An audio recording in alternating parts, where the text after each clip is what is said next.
নমস্কার বন্ধুরা, সবাইকে স্বাগত জানিয়ে শুরু করছি একটা নতুন রেসিপি। আজকে নিয়ে এসেছি একদম অন্যরকম স্বাদের ইউনিক একটা ডিমের রেসিপি। ডিম দিয়ে আমরা সাধারণত যে ধরনের রান্না খেয়ে থাকি, মানে ডিমের কষা বা ডিমের ডালনা, তার থেকে কিন্তু এই রেসিপিটা একদমই অন্যরকম।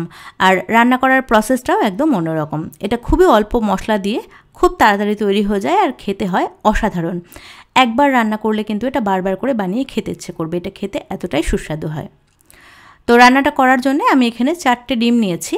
প্রথমেই ডিমের থেকে, মানে ডিমের সাদা অংশ থেকে কুসুমটাকে আলাদা করে রাখতে হবে।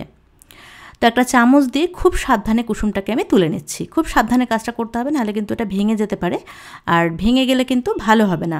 তো চেষ্টা করতে হবে কুসুমটা যেন ভেঙে না যায়, গোটাই থাকে। তো এখানে আমি 4টে ডিম থেকে কুসুমটাকে এক এক করে আলাদা করে নিয়েছি, আর সাদা অংশটাকে একটা অন্য বাটির মধ্যে নিয়ে নিয়েছি। এবার এই সাদা অংশটার মধ্যে দিয়ে দিচ্ছি স্বাদ অনুযায়ী নুন আর সামান্য পরিমাণে একটুখানি গোলমরিচের গুঁড়ো। একটা কাঁটা চামচ দিয়ে ভালো করে ফেটিয়ে নিচ্ছি। ফেটানো হয়ে গেছে।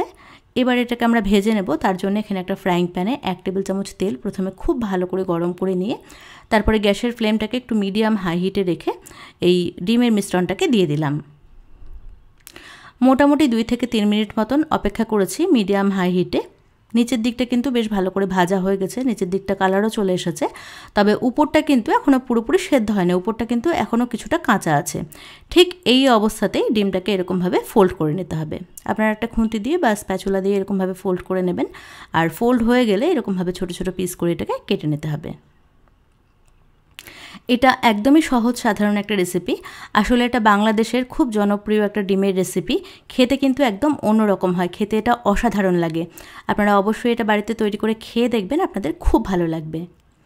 তো ডিমটা ভেজে আমি তুলে রেখেছি। এবার একটা কড়াইতে 4 টেবিল চামচ তেল ভালো করে গরম করে নিয়ে একটা বড় সাইজের পেঁয়াজ আমি স্লাইস করে কেটে নিয়েছিলাম। তো পেঁয়াজটাকে দিয়ে বেশ লালচে মুচমুচে করে ভেজে নিচ্ছি, মানে পেঁয়াজের আমরা বেরেস্তা তৈরি করব। একদম হাই হিটে মোটামুটি 4 থেকে 5 মিনিট ভাজলেই কিন্তু বেরেস্তা হয়ে যায়। কম আঁচে রাখতে গেলে পেঁয়াজটা কিন্তু মুচমুচে হবে না, পেঁয়াজটা কিন্তু নেতিয়ে যাবে।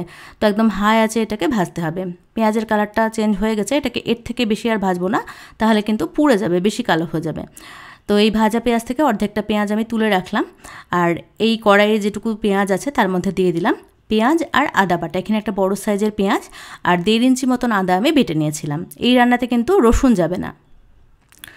তো এবার এখানে দিয়ে দিচ্ছি একটা তেজপাতা, 1 টুকরো দারচিনি, 2টো ছোটো এলাচ আর 4-5টা কালো গোলমরিচ। মশলাটাকে দিয়ে খুব ভালো করে কষিয়ে নিতে হবে, নাহলে পেঁয়াজের একটা কাঁচা গন্ধ করে, আর পেঁয়াজের কাঁচা গন্ধটা কিন্তু একদমই ভালো লাগে না রান্নার মধ্যে। তো একটু সময় নিয়ে গ্যাসের আঁচটাকে একটু মিডিয়ামে রেখে ভালো করে মশলাটাকে কষিয়ে নিচ্ছি। মশলার কালারটা কিন্তু চেঞ্জ হতে শুরু করেছে। মশলাটা ভালো করে কষাতে কষাতে এখানে দিয়ে দিচ্ছি কয়েকটা কাঁচা লঙ্কা, আর কাঁচা লঙ্কাটাকে দিয়েও আরও মিনিট খানেক আমি কষিয়ে নিয়েছি। মশলাটা বেশ ভালো করে কষিয়ে নিয়েছি। এবার এখানে দিয়ে দিচ্ছি সামান্য পরিমাণে একটুখানি জল। জলটা ভালো করে মিশিয়ে নিয়ে এখানে আমি টক দই ফেটিয়ে রেখেছিলাম, 2 টেবিল চামচ মতন টক দই ভালো করে ফেটিয়ে নিয়েছিলাম। তো ফেটিয়ে রাখা টক দইটা এবার এখানে দিয়ে দিলাম। আর টক দইটা দেওয়ার সময় কিন্তু গ্যাসের আঁচটাকে একদম কমিয়ে রেখে তারপরেই টক দইটা দিতে হবে, নাহলে কিন্তু দেখা যায় টক দইটা রান্নায় দেওয়ার সাথে সাথে টক দইটা ছানা ছানা কেটে যায়, আর তখন কিন্তু রান্নাটা দেখতেও খারাপ হয়ে যায় আর খেতেও ভালো লাগে না। টক দইয়ের বাটি ধুয়ে সামান্য পরিমাণে একটুখানি জল দিয়ে মশলাটাকে ভালো করে কষিয়ে নিচ্ছি। ভালো করে কষিয়ে নেওয়াটা কিন্তু খুবই জরুরি, নাহলে কিন্তু মশলার কাঁচা গন্ধ করবে। তো এখানে কষাতে কষাতে দিয়ে দিচ্ছি 1/4 teaspoon Kashmiri red chilli powder, 1/4 teaspoon জিরে গুঁড়ো, চিনি দিয়ে দিচ্ছি 1/4 টিস্পুন, আর যাচ্ছে স্বাদ মতো নুন। এবার এই সব কিছুকে খুব ভালো করে একসাথে কষিয়ে নিচ্ছি।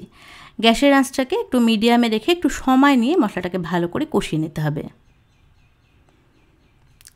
তো মশলাটা এখানে আমি মোটামুটি 4-5 মিনিট কষিয়ে নিয়েছি। মশলার কালারটা দেখুন কতটা সুন্দর এসেছে, আর তেলটা কিন্তু সেপারেট হয়ে গেছে, মানে মশলাটা খুব ভালো করে কষানো হয়ে গেছে। এবার এখানে দিয়ে দিলাম 1 কাপ গরম জল। জলটা ভালো করে মিশিয়ে নিয়ে নুনটা আমি টেস্ট করে দেখেছি, আমার নুন কম আছে, নুন লাগবে এখানে। তো এখানে আমি স্বাদ মতো নুন দিয়ে দিলাম। আপনারাও অবশ্যই ঠিক এই সময় নুনটা টেস্ট করে দেখবেন, যদি মনে হয় নুন লাগবে নুন আপনারা স্বাদ মতো দিয়ে দেবেন। ঝোলটা দেখুন টকবক করে ফুটে উঠেছে। এবার কুসুমটা এখানে দিয়ে দিচ্ছি।